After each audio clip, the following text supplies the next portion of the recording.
अस्सलाम वालेकुम वीवर्स। दुनिया का सबसे महंगा तरीन पनीर किस जानवर के दूध से बनता है?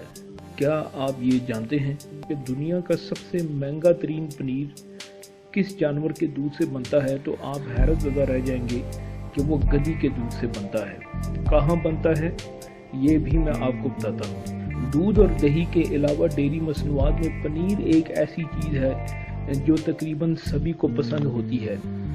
इसका सबसे ज़्यादा इस्तेमाल बर्गर्स या पिज़्ज़ा में किया जाता है।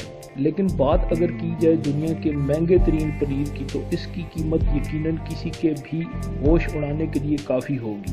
दुनिया का सबसे महंगा पनीर सर्बिया में बनाया जाता है। हैरत अंगेज तौर पर यह महंगा तरीन पनीर किसी आम जानवर के बजाय गधी के दूध से तैयार किया जाता है।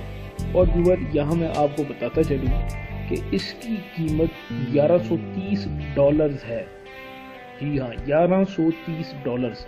तो आप खुद ही इसको कैलकुलेट कर सकते हैं कि ये पाकिस्तानी या इंडियन रुपीस में कितने पैसे बनते हैं। इसकी तैयारी साल 2012 से की जा रही है। सैमिक और साथी किसान शिमाली सर्बिया में वाक़या जंगली हयात के मुतल्लिक एक पार्क में पाली गई 200 गधियों का दूध धोते हैं। दिलचस्प बात यह है कि गधी का दूध खुसूसियात में माँ के दूध जैसा है, इसलिए अक़वाम मुत्तहिदा ने भी इसे गाय के दूध से एलर्जिक लोगों के लिए अच्छा मुतबादिल तस्लीम किया है। अब यहाँ पे ये वीडियो देख के या इस बात को सुन के इसका ये मतलब नहीं है कि आप इसका इस्तेमाल करना शुरू कर दें या फिर इसको बनाना शुरू कर दें। तो इस्लामी नुक्ता नज़र से हमें चलना है कि इस्लाम में गधे का गोश्त हराम है तो उसका दूध भी हराम है। तो यहाँ पे मैं आपको बताता चलूँ कि सैमिक ने AFP को बताया कि दुनिया भर में सर्बिया के अलावा कहीं भी गधी के दूध का पनीर नहीं बनाया जाता, ना ही कोई ये बना सकता है। इस दूध में पनीर को जमाने के लिए ज़रूरी कैसीन नामी प्रोटीन का लेवल कम होता है। इस फार्म में बनाए जाने वाले महंगे तरीन पनीर की सालाना फरोख्त सिर्फ 6 से 15 किलोग्राम है। खरीदने वाले ज़्यादातर सर्बिया का दौरा करने वाले गैर मुल्की सियाह होते हैं। तो व्यूअर्स, अब यहाँ पे ये सवाल पैदा होता है कुछ लोगों के दिमाग में कि अगर गधी के दूध के अंदर इतने फ़वाइद हैं तो फिर इसको अल्लाह ताला ने मना क्यों फरमाया है? तो मैं आपको ये बताता चलूँ कि मेरे पास इसका एक लॉजिकल जवाब है जो सुनने के बाद आपको इस्लाम से प्यार भी हो जाएगा। और आज तक शायद ही किसी ने इसके ऊपर इतना लॉजिकल जवाब दिया हो, क्योंकि अल्लाह ताला और हमारे नबी पाक ने हमारे लिए जो चीज़ रख दी है और जिस चीज़ को हराम कर दिया है उसी में हमारा फ़ायदा है। तो मैं आपको बताऊं कि गधी के दूध से कई गुना ज़्यादा फ़ायदा रखने वाला ऊँटनी का दूध अगर आप गूगल करके उसके फ़वाइद पढ़ेंगे तो आप हैरत ज़दा रह जाएंगे कि हमारे नबी पाक ने क्यों ऊँटनी का दूध इस्तेमाल किया और सहाबा इकराम को भी इस्तेमाल करने का बोला। और वही साइंस आज ऊँटनी का दूध वो मान रही है कि उसके इतने फ़वाइद हैं कि वो बकरी के दूध से और गाय के दूध से कहीं गुना ज़्यादा ताकतवर है और उसके कहीं गुना ज़्यादा फ़ायदे भी हैं और वो बहुत सी बीमारियों के लिए भी बहुत मुफीद है। और जहाँ तक गधी के दूध के ऊपर ये बात की जाती है कि वो माँ के दूध का मुतबादिल हो सकता है, तो मैं आपको ये बताऊं कि ऊँटनी का जो दूध होता है वो रियल में माँ के दूध का मुतबादिल हो सकता है।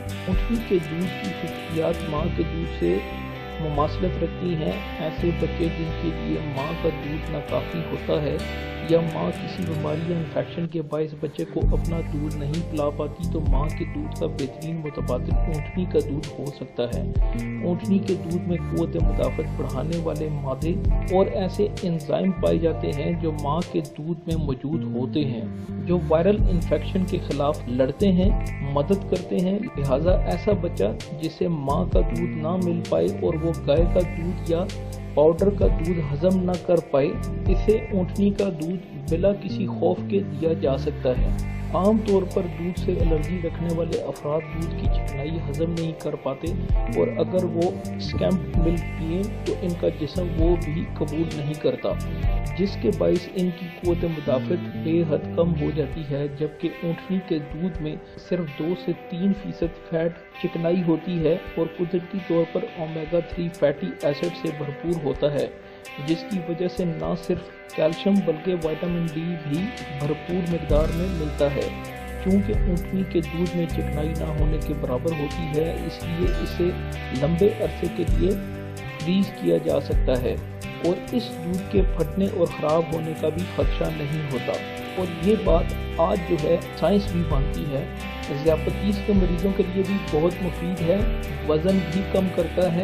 اس کے اتنے فائدے ہیں کہ اگر آپ گوگل کر کے اس کو پڑھیں گے تو پھر آپ موازنہ کر سکتے ہیں کہ گدھی کے دودھ کے اندر اور اونٹنی کے دودھ کے اندر اور دونوں میں سے کس میں زیادہ فائدہ ہے۔ تو یہ تھا اس کا ایک لاجیکل جواب۔ اور یاد رکھیں کہ اللہ تعالیٰ نے ہمارے لیے جو چیز طے کر دی ہے اسی میں ہمارا فائدہ ہوتا ہے۔ تو ویورز، اگلی ویڈیو تک کے لیے دیجیے اجازت۔ اللہ حافظ۔